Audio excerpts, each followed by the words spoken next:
En effet, bonjour à tous, bonjour à vous, Julien de Normandie. Bonjour. Vous êtes le ministre de l'Agriculture et de l'Alimentation. La crise de la pêche, on l'entend, encore franchi un cran. Hier soir, Londres a convoqué l'ambassadrice française après que 2 navires britanniques avaient été verbalisés par la France. Hier, on n'ose pas dire arraisonnés.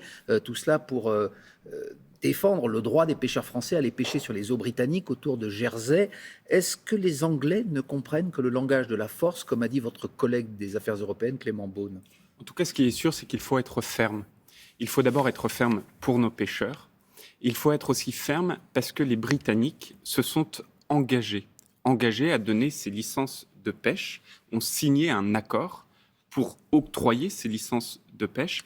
Et ce qu'on constate, c'est qu'après 9 mois, et je dis bien 9 mois de discussion, les Britanniques n'honorent pas leur signature. Et quand un partenaire n'honore pas sa signature, quand après de si longues négociations, discussions, ça n'avance pas, eh bien, il est bien normal que la France mette en place des mesures de rétorsion pour faire bouger les choses. Mais est-ce qu'il faut aller plus loin dans les représailles? Vous ne craignez pas une escalade, voire des incidents avec les pêcheurs français qui sont très remontés justement contre ces licences qu'ils n'ont pas? Est-ce que vous ne les encouragez pas quelque part à passer à l'action?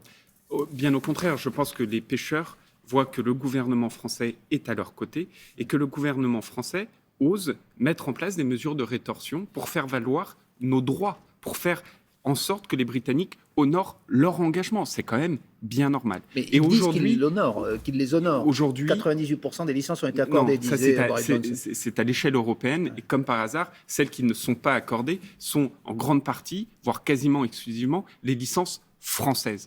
Et encore une fois, aujourd'hui, la balle, elle est dans le camp des Britanniques. Si les Britanniques souhaitent octroyer ces licences, eh bien, dès lors, il n'y aura pas la mise en place ou il y aura l'arrêt de ces mesures des rétorsions. Et donc les choses sont extrêmement claires. La France est ferme parce que la France défend ses pêcheurs et la France défend ses intérêts. Et les Britanniques, le peuple britannique doit aussi se rendre compte que ses gouvernants ne respectent pas la signature de leur pays. Ça pose quand même une sacrée question. Vous avez l'air de dire qu'il y a un traitement de défaveur contre la France, puisque vous dites que les autres licences aux autres pays européens ont été accordées. Il y a une spécificité contre la France. Ce qui est sûr, c'est que le principal pays concerné par ces zones de pêche est la France. Et ce qui est sûr, c'est que les discussions, les négociations entre les Britanniques, la France et la Commission européenne n'avancent pas. Eh bien, quand vous avez une situation de blocage telle que celle que nous rencontrons, il est bien normal que la France montre sa fermeté et mette en place des mesures de rétorsion pour faire en sorte que les Britanniques bougent. Monsieur de Normandie, on va évoquer l'écologie et donc l'agriculture. Il y a une séquence internationale importante qui s'ouvre ce week-end. D'abord le G20 à Rome, puis la COP26 à Glasgow. On va parler d'écologie et qui frappe aujourd'hui largement l'agriculture avec des calamités agricoles qui se multiplient. Des inondations risquent malheureusement d'avoir lieu dans le sud de la France dans les prochaines heures. Les calamités donc se succèdent d'année en année. Que fait l'État pour aider les agriculteurs à faire face? Bien, aujourd'hui, il faut voir qu'on a des épisodes climatiques qui sont de plus en plus désastreux. Vous l'avez dit, ces inondations, ces grandes pluies diluviennes qu'on connaît encore en ce moment. Mais il y a quelques mois, souvenez-vous, c'était un épisode de gel sans précédent, la plus grande catastrophe agronomique du début du XXIe siècle. Et le problème, c'est quand vous êtes un jeune agriculteur, que vous installez, que vous avez parfois déboursé des centaines de milliers d'euros et que les 2, 3, 4, 5 années suivantes, vous prenez de tels épisodes de grêle, de gel. À ce moment-là, vous n'avez pas de revenus et vous êtes dans des difficultés immenses. Et très peu d'agriculteurs ont aujourd'hui des assurances. Exactement. Et donc l'enjeu, ce sur quoi nous travaillons, c'est de mettre en place une couverture contre ces risques pour qu'elle soit beaucoup plus facilement accessible à nos agriculteurs. Et je présenterai dès le 1er décembre un projet de loi en Conseil des ministres pour refondre ce système de couverture des risques, pour permettre aux agriculteurs sur les récoltes. C'est exactement ça, c'est des assurances récoltes, c'est le fait de pouvoir se prémunir contre ces risques grâce à un système assurantiel, un système de couverture. Et donc je présenterai un projet de loi le 1er décembre en Conseil des ministres qui sera débattu dès la mi-janvier à l'Assemblée nationale, au Sénat à la fin du mois de janvier, et pour faire en sorte que ce projet de loi puisse être adopté avant la fin de la mandature. Mais ça permettra, c'est-à-dire qu'aujourd'hui, les agriculteurs sont à la fois victimes de ces changements climatiques, mais on dit aussi qu'ils en sont parfois les responsables, voire les coupables. L'agriculture, elle est passée de la mécanisation à l'agrochimie, et on est toujours dans ce modèle. Le nombre d'exploitations bio, ça ne représente que 10% des surfaces agricoles aujourd'hui. Vous savez, aujourd'hui, alors il y a deux choses. Il y a d'abord, c'est quoi la réalité dont on parle? Le bio, vous l'évoquez. Depuis 2017, nous avons doublé la surface de bio dans notre pays. Mais ça reste très minoritaire. Savez-vous que la France est le pays d'Europe avec la plus grande surface bio? Savez-vous aussi qu'au-delà du bio, il y a une autre méthodologie qu'on appelle la haute valeur environnementale. En 3 ans, on a multiplié par 20 le nombre d'exploitations agricoles qui ont ce label haute valeur environnementale. Il n'en reste pas moins que l'agriculture a des défis, des émissions de méthane, des défis sur les engrais. Et donc, face à ces défis, qu'est-ce qu'il faut faire? Il faut investir massivement.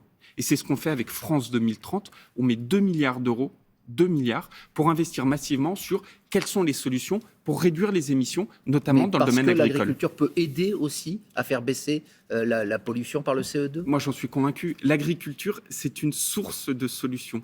Si on fait un test auprès de celles et ceux qui nous écoutent... On dit que 20% des émissions à gaz à effet de serre sont liées à l'agriculture et à l'élevage. Mais en même temps, une part de la solution très importante est l'agriculture. Si on fait un test vis-à-vis de celles et ceux qui nous écoutent en leur disant où est-ce qu'on capte le CO2, cette molécule qui fait l'effet de serre sur Terre, à part la mer, eh bien, l'immense majorité disent c'est dans les forêts, c'est grâce aux arbres. Eh bien, figurez-vous que l'endroit sur Terre où on capte le plus le carbone, c'est pas la forêt, c'est le sol, et notamment le sol agricole.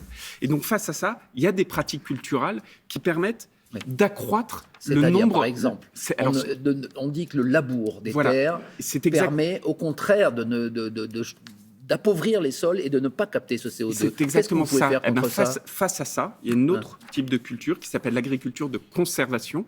Mais vous l'encouragez ? Comment l'État l'encourage ? Que moi, j'encourage vivement. Ça nécessite, par exemple, du machinisme particulier dans lequel on investit aux côtés des agriculteurs et qui permet de ne pas labourer ou de moins labourer, c'est-à-dire moins retourner le sol. Et donc, ce faisant, il y a moins de carbone qui sort.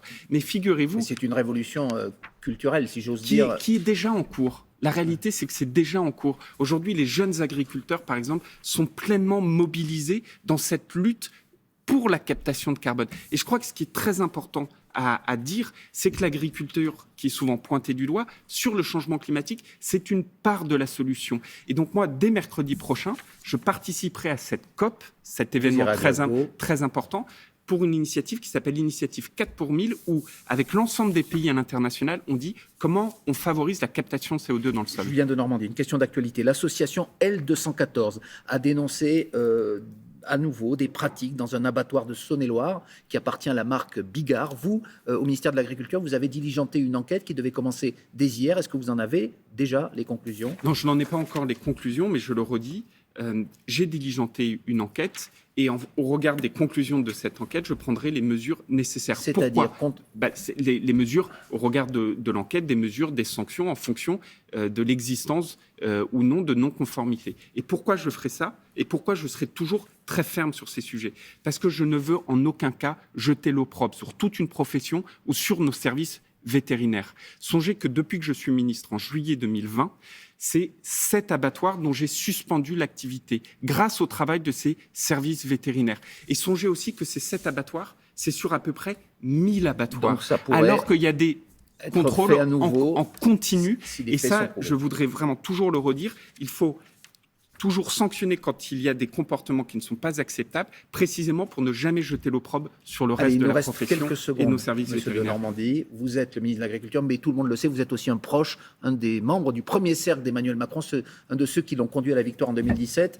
On lit dans la presse, dans le Figaro notamment ce matin, que tout est prêt autour de lui. Il ne reste plus que le go, entre guillemets, présidentiel pour lancer la machine. Est-ce que vous lui conseillez maintenant d'être candidat au plus vite ? Moi, j'entends l'impatience, j'entends votre impatience et l'impatience de certains dans votre question. En tout cas, quel est votre conseil ? Donc, j'entends cette impatience, mais aujourd'hui, la priorité, c'est de continuer à agir et agir pour les Français vis-à-vis de l'ensemble des défis qui sont les nôtres. Vous savez, le président de la République, il a dit qu'il gouvernerait jusqu'au dernier quart d'heure. Je crois que c'est très important parce que notre pays fait face à des défis, on en a parlé de beaucoup, et donc il faut continuer à agir. Bon, on vous a entendu là-dessus, on n'aura pas de réponse. Merci Julien de Normandie.